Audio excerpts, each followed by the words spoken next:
All right, hello and welcome to another podcast for Supplierty News.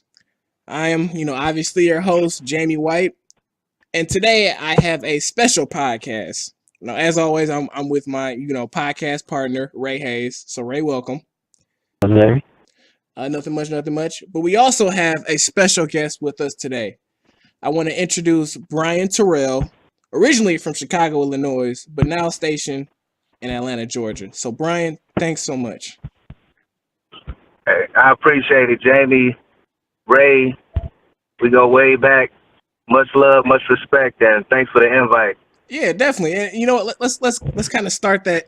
Let's explain that just a little bit, so everybody knows. Again, just a little bit about who you are and what brought you here. So, me, Ray, and Brian, we're all Morehouse graduates. We attended the college around the same time, and we actually were resident advisors together at one of the halls. Together, yeah, for a few months. Yeah, long story. Long story with that. Long story. James had to quit. I'm gonna leave this in They too. ain't want to be with us no more. I'm gonna leave this in too, but no. So we were resident advisors at Huber Hall. Shout out to Huber Hall, and of course the illustrious Morehouse College. But again, it's been 6-7 years since we really sat down and really talked.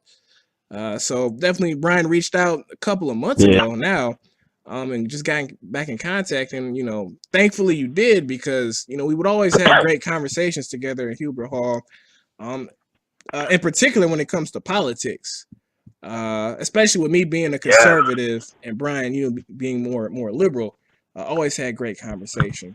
So glad that again we reconnected and we're back on this, and we're back talking on different topics like this. But that's kind of enough for me. What we're going to do today is actually talk about the recent suspension with Jemelle Hill, and to talk and to really explain exactly what happened with that, I definitely want to pass it over to Brian. He's going to tell you everything about it, give his thoughts, and then we're going to have a nice little, hopefully not too controversial conversation about it. So Brian, thanks for joining us, and I'm going to pass it to you. Yeah, so for all of you who don't know, holds a special place in my heart. Detroit, Michigan. Shout out. Yeah. Going to the Detroit versus everybody. As my from Ohio State of Michigan. Jemelle Hill graduated from Michigan State. Was journalist, and I say journalist and not just black journalist because she has surpassed that label where she's in the prime time of even our dear President of the United States of America, Donald Trump, who continues to tweet about Jemelle Hill because that's how relevant she is to society. Long story short, Jemelle Hill chose to raise her voice to something everybody else is talking about at the water cooler at work, at the happy hour, down the street from the job, at the barbecue on the weekends.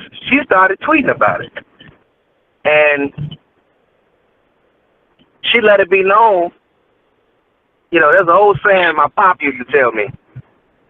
The 5 people you hang around with, best believe that's you. You may not want to believe it, but that's you. That's why they're kicking it with you.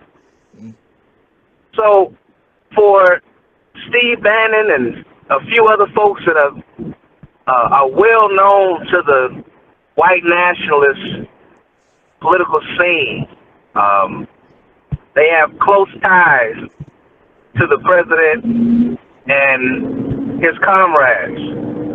And with that said, Jemelle started tweeting about it. One of her tweets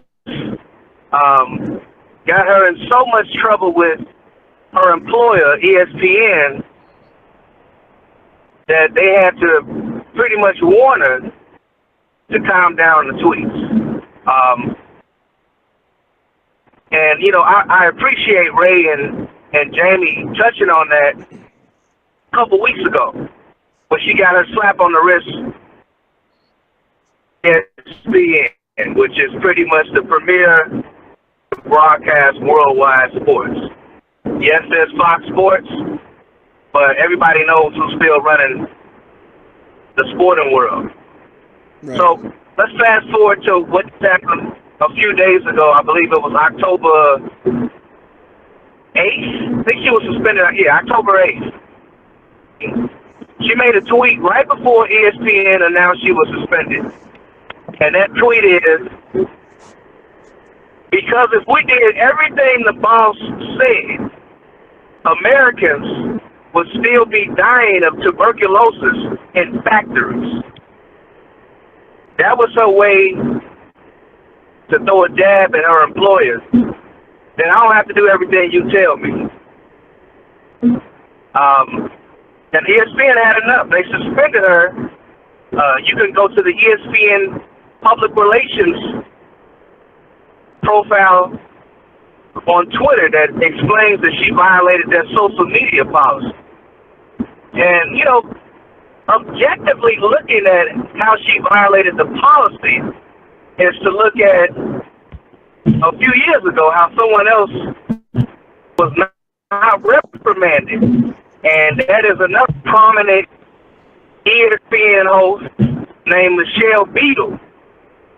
And Michelle, she's a host of Sports Nation, and now she's the host of the Countdown. When the Ray Rice situation broke down, Stephen A. Smith made some disparaging comments to some that were offended by stating that women need to do a better job of not escalating the situation with their significant other so they wouldn't be battered and bruised. The way he said it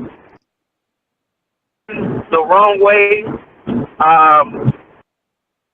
However, he chose not to reprimand him, talk to him, or suspend him until that prominent host, who happens to be of the dominant society in the United States of America, Michelle Beadle, who is white, she went on a Twitter rant directly attacking Stephen A. Smith and his disparaging comments based off of her views of what was said.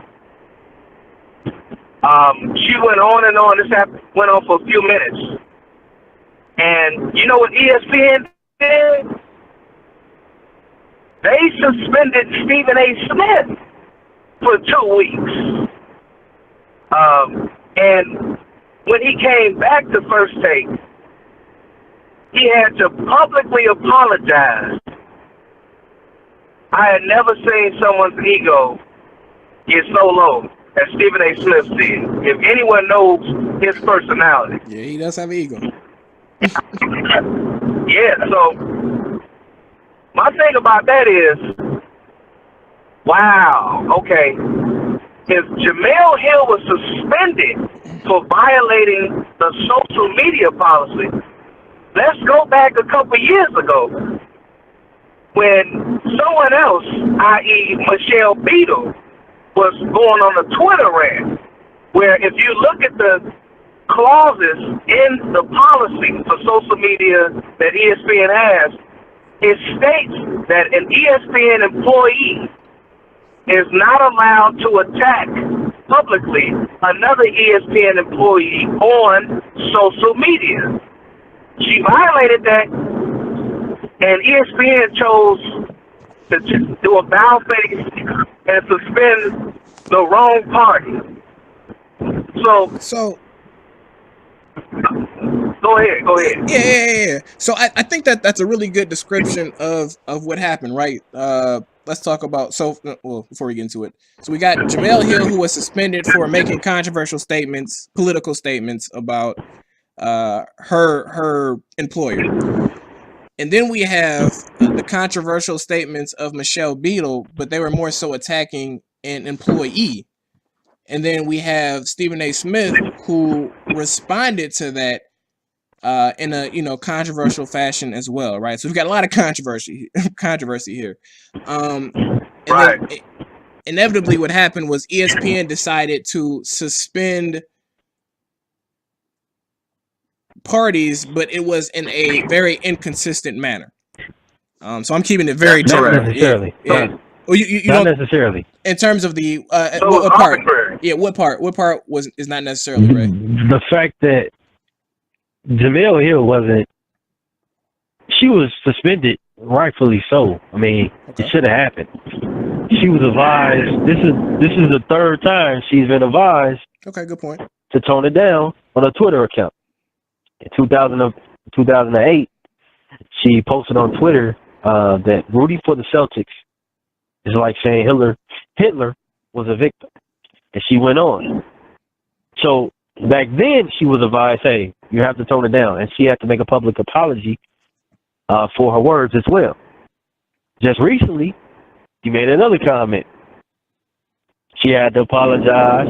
She was scolded and said, hey, yo, tone it down. So this is the second time this happened.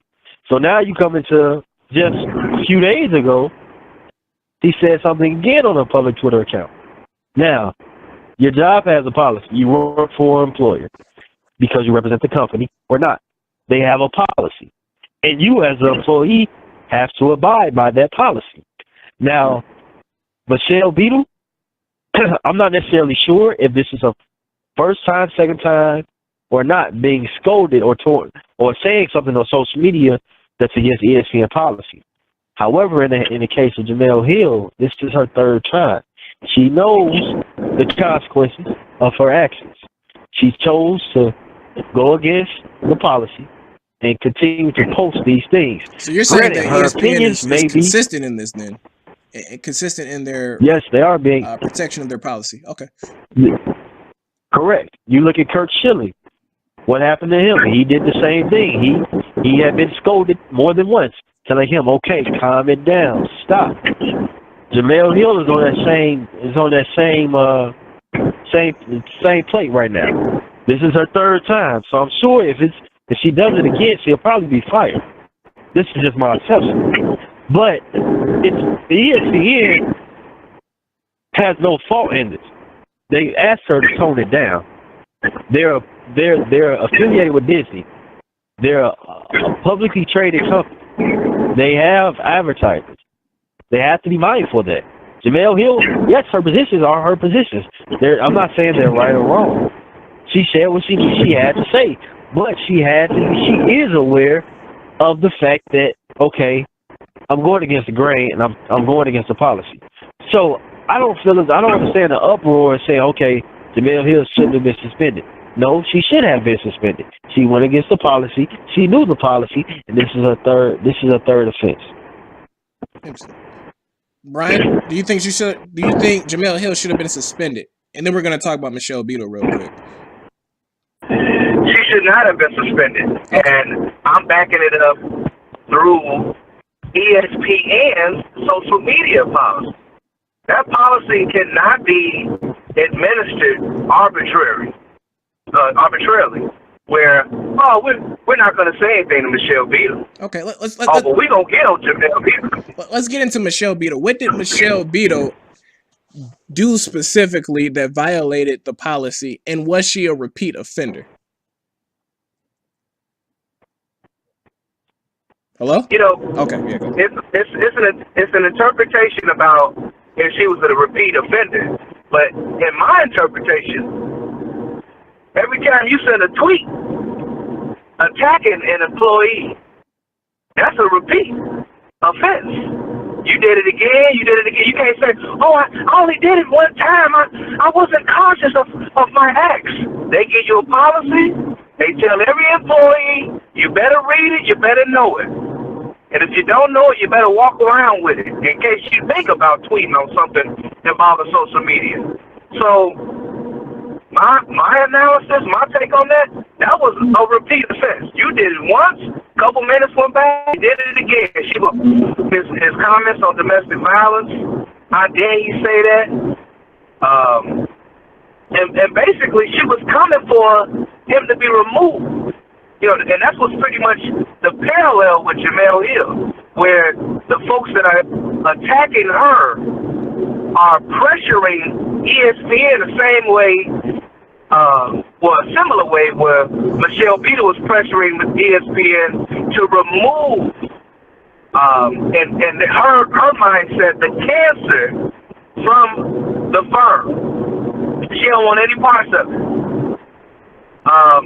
And you know, that's my take on it in terms of, you know, we gotta keep them honest. We gotta keep them. If you're gonna do one thing for one person, you can't switch it up and do something else for another person. Okay. And because now we got race involved, that's why you got the Al Sharpton showing up. Oh, he got his podium ready now. He's showing up outside the New York office of ESPN. He rallying folks up. But we want these activists to be more proactive. Let's stop being so reactionary. Yeah. He like Ray said, this has been brewing for a long time. Oh, absolutely. I was actually, I definitely want to touch upon that real quick. Is I do think that today's environment is probably, you're going to see a lot shorter leash when it comes to, funny enough, racism specifically, or anything that can be kind of seen as racist or discriminatory. So again, like Ray said, she's actually been given a longer leash than I feel most people in her position would have in terms of Jemelle Hill. I think so. I do think that it was, if this is the third time, this is the time for her to get suspended. Now, the issue that you do make a good point here, Brian, is the Michelle Beadle piece. If she's attacking Stephen A. Smith, I'm not exactly sure why Stephen A. Smith was suspended if he's just responding to what she said to him. That doesn't make any sense. I don't understand. It was the pressure and the backlash. What was going on? Advertisers.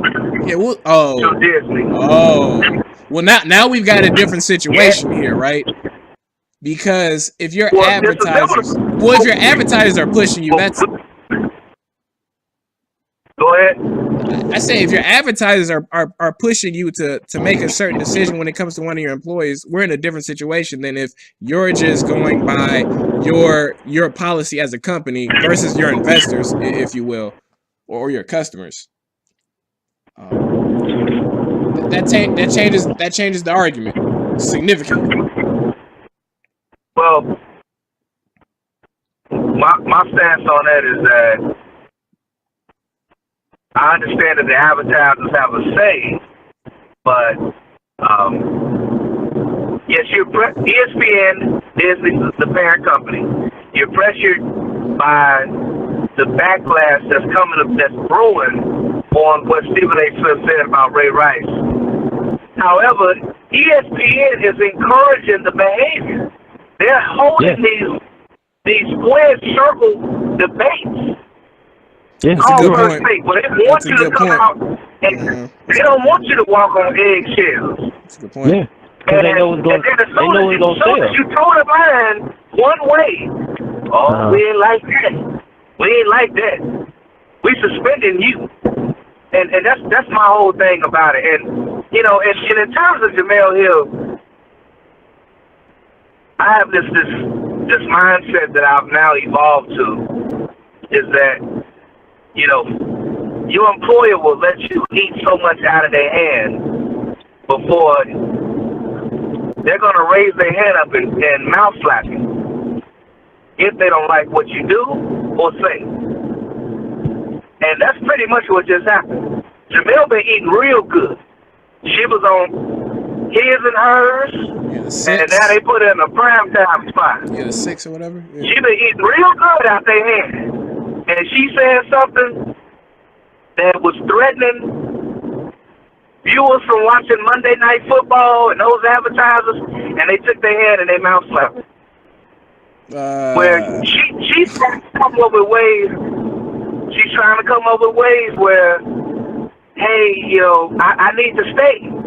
I need to stay because maybe I can make a change for the better by staying with them. But, my thing is, at the end of the day, you got to own, or somebody going to own you. And that's what's going on. They have silenced her just like a prominent orator was silenced back in the 60s for his comments that his organization didn't approve of. And we may know what that person is. He's now been assassinated. I want to touch on that. Oh, my bad, bro. Go ahead. What you said, the fact that you saw your employer will own you, right? The employer does own them. They own Stephen A. Smith, they own Michelle Beadle, and they own Jemelle Hill. No ifs, ands, or buts. What do you mean by whatever own? They do. What do you mean by own? The fact that they're under watch by the company almost 24/7. How about this? They own they're bed and brother. They own their shows, right? And they own the brand. If that makes sense. Yes, correct. They own their brand. Yeah. They own the Stephen A. Smith brand, Jemelle Hill brand, and so on and so forth. Like they do own those rights. Yeah, he won't. They own those rights. I mean, it is what it is. I mean, the fact of it is, if we own those rights towards your brand, we dictate what your brand says and does. Therefore, bro, I agree with like when you said the fact that ESPN is playing with fire. Yeah, they don't want employees talking about this, talking about okay, these social injustices going on in society, or Jerry Jones being such and such, and advertisers boycott them. But they're not they may realize it, but they're playing with fire. You're having, like you said, Brian, you're having all these roundtable discussions on SportsCenter. They're always talking about the players kneeling. They're talking about President Trump. Yep. It's like, come on, when does it end? If you don't want people to talk about it on their own time, then why are you constantly throwing it in my face? Yeah, I mean, why are you constantly just putting more wood in the fire? Yeah. Why do you keep doing it? Just to add to that, like the perfect example would be like the Ray Rice incident, right? Like I remember on ESPN when they were talking about the Ray Rice incident a couple of times, and I mean that is fire right there, especially if you have a controversial take like Stephen A. Smith did. Like if you think about it, he didn't do anything wrong because his job is to give his opinion on a situation. Right. His opinion is he gets paid for the more controversial it is. So why is this controversial statement? Why is this controversial statement causing him to be suspended versus the million of controversial statements that have made him a lot of money? I completely agree, Brian. Like because they're playing with fire. It's building so much tension, and it's hurting their brand, the ESPN brand, and it's hurting their pockets. And you have political figures going against ESPN and Disney, in particular, going against Disney. Let's keep in mind that Disney owns ESPN. Well, then what they need to do is they need to sit down with the Stephen A. Smiths and the Max Kellermans, and the Jemelle Hills, and ask them what their opinion is beforehand. If it's too controversial, no, they should don't do it. Stop talking about it. Don't bring it up again. Talk about sports. If you want me to talk about sports, make sure to talk about sports. I don't want to hear nothing else. Nothing else. Yeah, right. It's almost like, you was growing up, you in middle school, and you always had that troublemaker that was on the bus. Yeah. And we knew him as an instigator. Somebody was talking about somebody's mama. Yep. She looked like Miss Jackson from Friday. And next thing you know, ESPN has become the facilitator for instigation. Right. Because they're like, we should talk about this, or we will talk about that. And then as soon as you get a little bit over the edge, well, now it's too late. These two people that you've just facilitated an argument with, they've already went over the cliff. and it's too late to reel them in. And now you're like, oh, when we got to play damage control, don't do that, don't say that. But now you've ingrained the what I like to call staying economically woke of a Jemelle Hill. With no, I can't turn back now. I owe it to my audience who are tuning in at the 6 on ESPN to watch me give my take on folks bending a knee or 2 knees with Ray Lewis, and whatever he talking about, he praying he ain't kneeling. You know, people are tuned in and the ratings are there. So now that you've awakened somebody's conscious, they never want to be unconscious again. And that's the whole danger to once you open somebody's mind, they ain't coming back. They don't want to go back to that feeling of not knowing again. And that's what's going on. I agree. Because I mean, you can't play with fire and not get burnt. Yeah, so you can't. I mean, you keep playing with it, you gonna get burnt. And the fact of it is, you're going to say, "Damn, what?" Excuse, not like, "Dang, like, I shouldn't have touched that fire." Yeah, so I should have put it out before it got too hot. So I have a question because on that, well, 2 questions, because I do want to talk about your other idea about how possibly Jemelle Hill should start something on her own. Well, before we get into that, what do you see the future of ESPN based off of what we're talking about, right? Because this is going to happen again. Are we just, like you said, are we walking on eggshells until somebody gets fired? Because in the era of Donald Trump, controversy is everywhere, right? Like, especially when it comes to racial controversy and like just the division. So this is just going to keep continuing. Now you got the NFL owners saying that certain players can't stand, et cetera, et cetera. Like, this is only going to continue. So what is the future? What's the end game for a Jemelle Hill specifically? The end game for Jemelle Hill is to realize her power. It's kind of like when a well-known D.C. staffer to a senator or a congressman realizes they can build something outside of the hollow walls of Congress. They can actually start a consulting group or a lobbyist group. And they still have that clout, that reputation, because they were on the other side of the aisle. And that's the beauty of Jemelle Hill, that she's built such a foundation now that once somebody gets in her ear and says, hey, we can really take this thing to the next level. I mean, somebody like a Oprah who can give her the resources to start her own network. We know Oprah can do it. Yeah, she can. Because she already got it with OWN. And when you set that up, you get a power player like that to say, look, we want to sit down with you, and we want you to run your own sports network. It's going to be unfiltered, uncensored, and there's nobody's going to tell you, no, we don't want you to do that.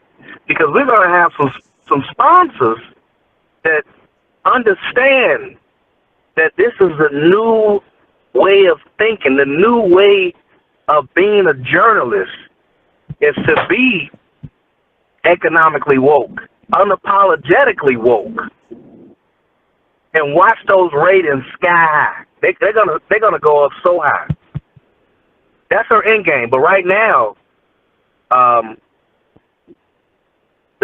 one of the things she can do is, here's another idea that I was thinking about. Hey, Brian, real quick. Can I say something? Go ahead. Listen. Go ahead. She just wanted to throw something in. You continue on. She had 757. She has 757,000 Twitter followers. Okay. So she can use that to her advantage too. But just want to throw that out there. Yeah, and now that you mention that, oh man, it just got me excited. If you go on Twitter.com right now, I mean on a laptop or a desktop, and you look on the right-hand side, at least for me, because I follow so many sports journalists and I mix it up, of course, with politics and business, is that there's a Twitter profile called @Stadium. And what Stadium does, when you look on the right-hand side, is that they broadcast games, live streams of games that you wouldn't normally see on ESPN. Yeah, I know. Okay, see, okay. Yeah, and they also have a mini roundtable discussion on the effect of sports on that particular day. That's another avenue that Jemelle Hill can explore, even if she doesn't get a talking access through Oprah, starting her own network or going on Revolt with Diddy, etc. She can just use social media and have a live stream right there. The same thing that Stadium is doing, because I actually tuned in a couple times. I want to hear what they had to say about something. Not bad, but I would love to hear Jemelle Hill. You know what, Brian? What about even when I introduced you to Urban View on Sirius XM? You don't have a sports. You don't have a sports section on that channel. It's all about politics. You have avenues like that where she can go on Sirius XM and take advantage of that. Like you can say anything you want on Sirius XM. Like you have Howard Stern, you got a Playboy channel, you got everything on that. Speaking of that, so you can just. She has that. Yeah, she has that avenue as well. Yeah, she could actually do that right now because I know Stephen A. Smith. He also does that radio show in New York, as well as does his ESPN. Mad Dog. Yeah, so she could. Well, it's not on Mad Dog. It's not on Mad. It's not on Mad Dog. It's on ESPN now. It is, he moved from Mad Dog. Okay. But I know a little while ago he was doing ESPN, and he also had like the New York radio station. He probably they probably paying a lot of money. Yeah, he still has it. He probably paying him a lot of money to move over, so I can't really blame him. But like Jemelle Hill could definitely have that as a starter, and when she gets more power, which I'm pretty sure she will if she did it, she can pull the Stephen A. Smith. But let's say this. The reason this is all happening, and the reason we're talking about this, is all because of Colin Kaepernick and the racial tension going on in America right now. Exactly. I don't know about Colin Kaepernick, but I will say the racial tensions. I just think that because remember there were racial tensions during Black Lives Matter, and then Colin Kaepernick. Yes. And then Trump got elected. You're right. Yeah. I'm not okay. You're only talking about on the side of sports, though. Okay, fair enough. True. On the side of sports, this is all taking place because of Colin Kaepernick. So you have Jemelle Hill, you have Colin Kaepernick, you have Anquan Bolden, you have other people who are LeBron James and quote unquote LeBron James staying woke. If they all get together, they can be a force to reckon with. Yeah, man. I think that would actually. On the side, I think that would be resource. Great, man. If they all got together and really connected and really took this to the next level, because I do think that this raising awareness is great and everything, but I think that awareness has been raised, and I think it's way past time that particular Black athletes take this to the next level. And that's like you said, Brian, put in action. Actually put a plan in action. But what were you about to say, Brian? Yeah, and that plan of action, thanks, Ray, for touching on LeBron James, is that you have a Jemelle Hill who, because she has now the backing of a LeBron James, one of the reasons why LeBron James will go down, and, I don't care what nobody says, he's going to go down as the greatest NBA player of all time, because he chose not to be silent. Oh, I love Mike Jordan, but Jordan was too quiet about certain things. And the reason why I like LeBron is because he surrounded himself. I gotta pause you real quick. That's a hot topic from somebody from Chicago, but keep going. Yeah, so hit me out though. So chosen to treat the NBA as a league to empower the players, the agents, the managers, And the NFL has continued to show itself as, oh, we are owners league. You do what I say as the owner.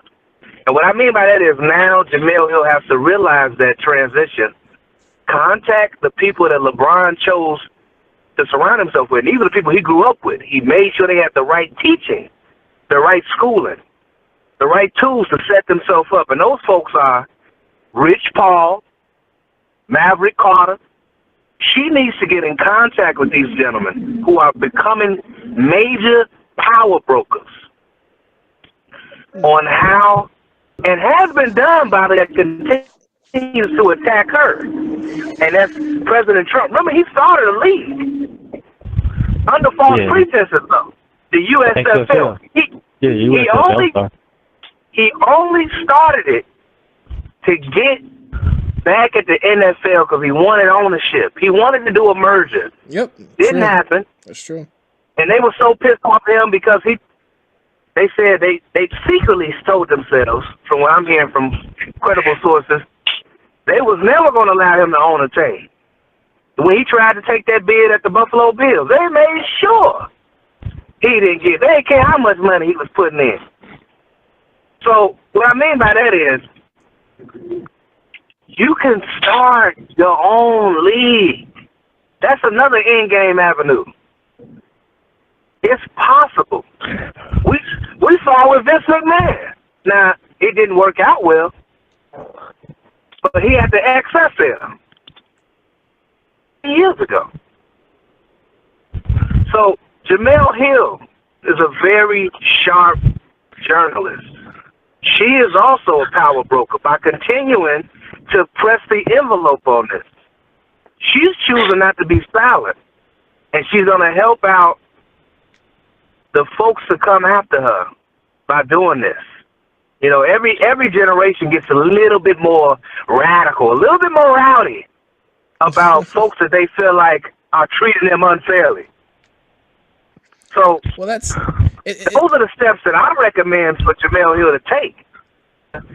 It's interesting. The inner circle of LeBron, and go after Rich Paul and Maverick Carter and broker those deals to say, yes, we can start our own league.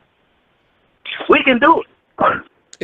I disagree with you, B. I don't think she should go after LeBron or any of his guys because granted, yes, they have spoken out. They said different things, speaking out against social injustice, so on and so forth. However, LeBron still is under the NBA brand.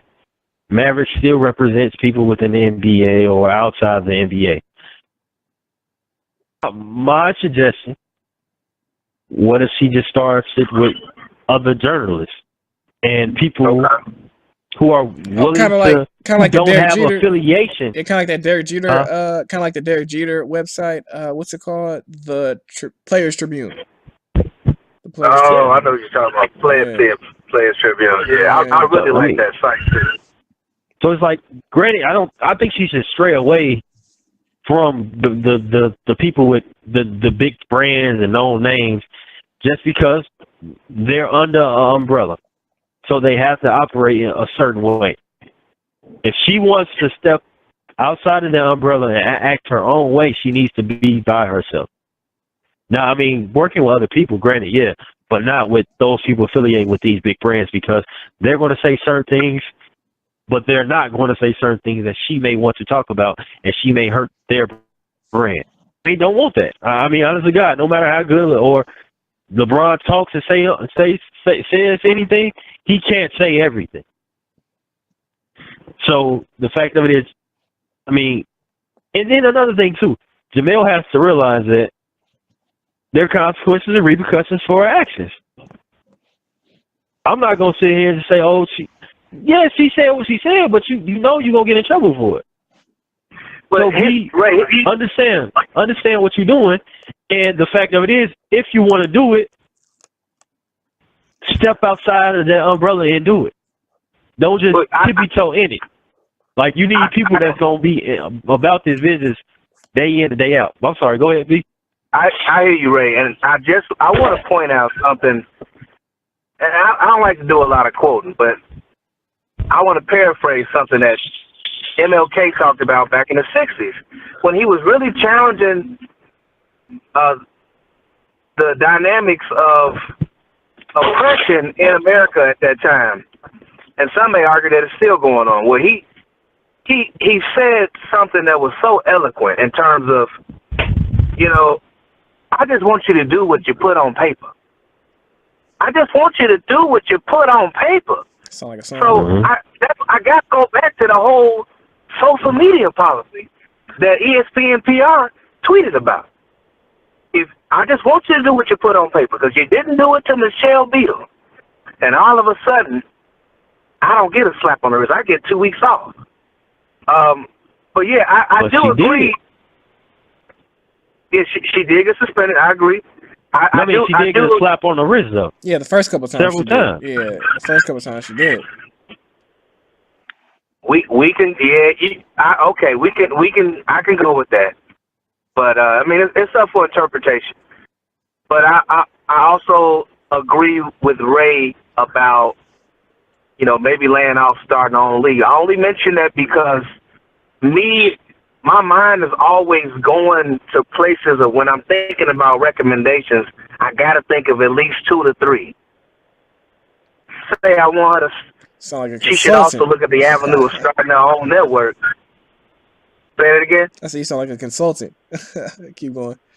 Starting her own network. I'm telling you, that's how yeah, and you have to, because someone may say, damn, what other ideas do you have? So y'all are going to have at least 2 or 3. So, yes, I agree with her getting in touch with those journalists, especially those journalists that have been tweeting about having her back, like a Josina Anderson, like a Michael Smith, who's been riding with her for a long time. And he actually did not do the show the day she was suspended, Monday the 8th. Interesting. He said, I ain't going on the stage. And they had to find somebody else to fill in. But, you know, this is when she can start building. You know, we've done enough chilling in our lifetime. It's over for chilling. And, you know, this is another, it's a mouth slap. It's a wake-up call where she has done enough eating out of ABC and ESPN's hand, and she got mouth slapped. That's a wake-up call. She been stunned. Now go ahead and call upon the folks that's been tweeting hard about how they got your back. All right, go build something. Go build something. Yeah, it would be interesting to see her build something. This is a teacher moment club. Yeah, I do think. I mean, you know, as always, as a person who promotes minority-owned businesses, as much as I can, I couldn't support this even more. Having her team up with, you know, a lot of other journalists and kind of see what she creates in this sector, in this industry, because I do think that it would be, if nothing else, entertaining, and she would get a lot of viewership for sure. But the thing is like, understand the fact of it is, it may be entertaining in some, but you got to understand your market, and are people really gonna pay for this? Buy into it. Yeah, I mean that's always that's always the risk when you start something new, right? Will it be successful? And I think that the only way that, you know, we'll know is that if she starts it. If you try. But the opportunity is definitely there. But yeah, so we actually have to wrap this up. But, you know, I really appreciate, you know, Ray, Brian coming on, having a great discussion about Jemelle Hill and the possibilities, of her future, as well as, you know, some of the consistencies and inconsistencies of ESPN. So hopefully we can do this again. You know, I definitely loved it. And, you know, for all the viewers, as always, like, subscribe, comment, and definitely we appreciate the view. So with that being said, thank you and have a good one.